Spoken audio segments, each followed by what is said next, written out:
যেমন যে ভার্চুয়াল যে মিটিংয়ে সেখানে নরেন্দ্র মোদী সহ সবাইকে বলছে যে বাংলাদেশে আসার জন্য এবং গ্রাফিতি দেখার জন্য এবং বলছে যে না আসলে মিস করবেন। এই যে একটা চমক, তার মানে কত কনফিডেন্ট। এবং এইটা দরকার ছিল। তিনি নিজে আবার ফোন করেছেন মোদীকে, তারপরে জাতিসংঘের মানবাধিকার বিষয়ক হাই কমিশনারকে ফোন করেছেন। তো তদন্ত টিম আসবে। তো এই যে তার এই যে পার্সোনাল যে ক্যারিসম্যাটিক এটা, এবং তার নেতৃত্বে যেই মুখগুলো আমরা দেখছি, এই মুখগুলি নানাভাবেই সমাজে, রাষ্ট্রে আমরা সবসময় তাদেরকে প্রশংসা করি এবং মনে করতাম যে তারা যদি রাষ্ট্র পরিচালনায় আসে, তারা যদি বুদ্ধি পরামর্শ দেয়, প্রশাসন যদি সেভাবে অ্যাক্ট করে, তাহলে খুব ভালো হবে। তো আসলে এটা দিয়ে তো বোঝা যাবে না, মানে যখন নাকি বাস্তবায়নের দিকটাই আসবে তখন প্রায়োগিক দিকটা কেমন হয় সেটা দিয়ে বিচার করা যাবে যে মানে কেমন হচ্ছে। তবে বিষয়টা খুবই কঠিন, আমরা যত সহজভাবেই নেই না কেন, যেহেতু 5 বছর পর পর সরকার পরিবর্তনের যে ধারাবাহিকতা সেটা যদি থাকতো তাহলে হয়তো সব গভর্নমেন্টের জন্যই খুব মানে ভালো হতো, স্মুথ হতো। এখন অনেকগুলো চ্যালেঞ্জ সামনে, অনেকগুলো প্রশ্ন প্রতিনিয়ত আসছে। যেমন আজকে 5 জন সচিব নিয়োগ হলো, গুরুত্বপূর্ণ। তো এটার কোন নীতিমালা? চুক্তিভিত্তিক। আবার চুক্তিভিত্তিক নিয়োগ সেগুলি বাতিল, কোনটা বাতিল হচ্ছে, কোনটা আবার চুক্তিভিত্তিক নিয়োগ দেওয়া হচ্ছে, এগুলো নানান প্রশ্ন আমাদেরকে কিন্তু কুড়িয়ে কুড়িয়ে খাবে।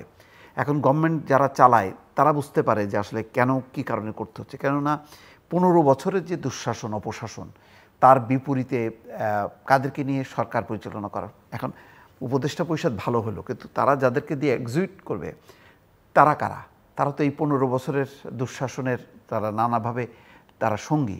এবং একটা বিশ্বাস অবিশ্বাসের ব্যাপার আছে যে আমার টিমকে, যেই উপদেষ্টা বসছে তার সচিব, একজন সচিব নির্বাচন কমিশন, যেই সবচেয়ে খারাপ একটা নির্বাচন করে আসলো, সে দেখা গেলো যে স্বরাষ্ট্র মন্ত্রণালয়, দেখলাম যে আবার তার বদলি হয়ে গেল।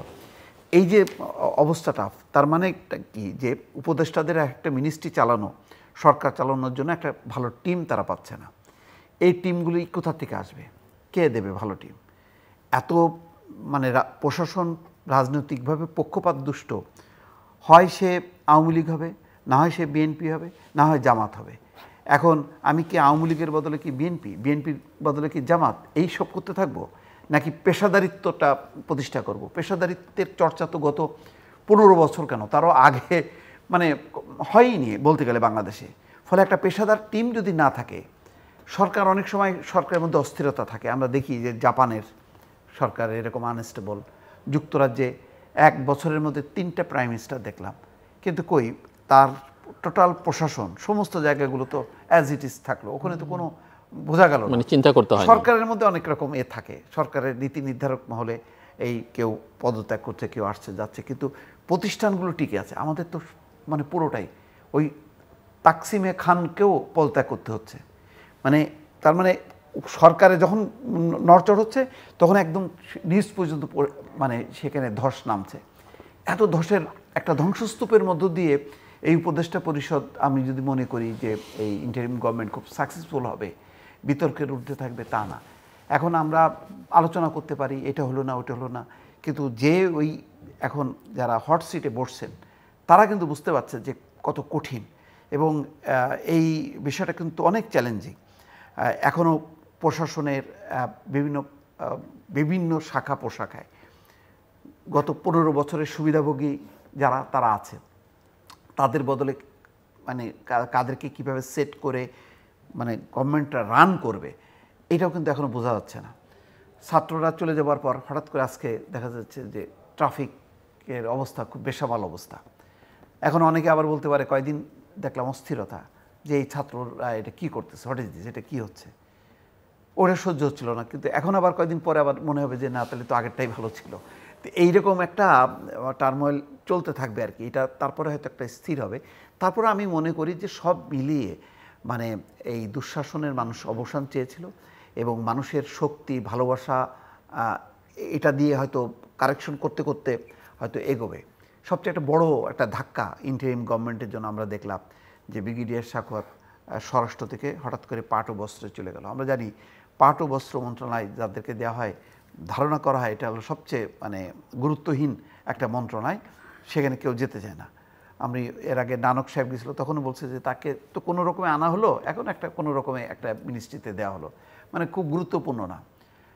তো সাখাওয়াত সাহেবের তিনি যা বললেন, বলাটা অনেকের কাছে মনে হতে পারে যে এটা কেন বললেন, এটা আবেগের ব্যাপার। এখন পর্যন্ত আমাদের আবেগ কাজ করছে, বিবেক কাজ করছে না। তো সেই কারণে হয়তো সাখাওয়াত সাহেব ঠিক কী বলেছেন এটাই হওয়া উচিত, কারণ আমরা তো একটা একদলীয় একতরফা শাসন ব্যবস্থার বদলে আমরা তো আবার আরেকটা চাইবো না, আমরা তো চাইবো সবার অংশগ্রহণে একটা সরকার। কিন্তু ঠিক এই আলোচনাটা এইরকম সময় থ্রো না করলে ভালো হতো।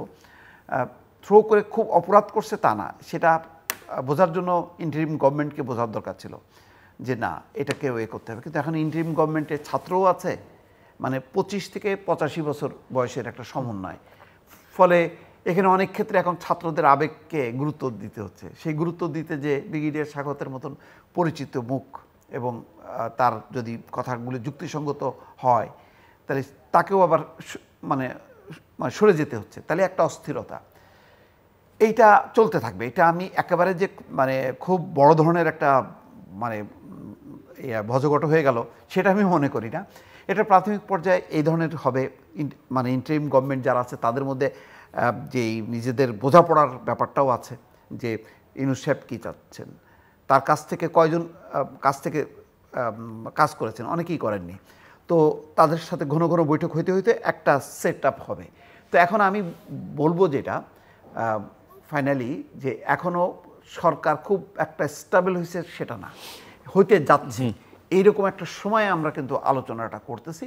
ফলে যারা এই আলোচনাটা শুনছেন সেটা শুনে হতাশ হওয়ারও কিছু নেই, মানে খুব আশাবাদী হওয়ারও কিছু নেই। কিন্তু সবাই যদি আমরা সচেতন থাকি, আমরা কি চাই? আমরা চাই একটা স্টেবল গভর্নমেন্ট।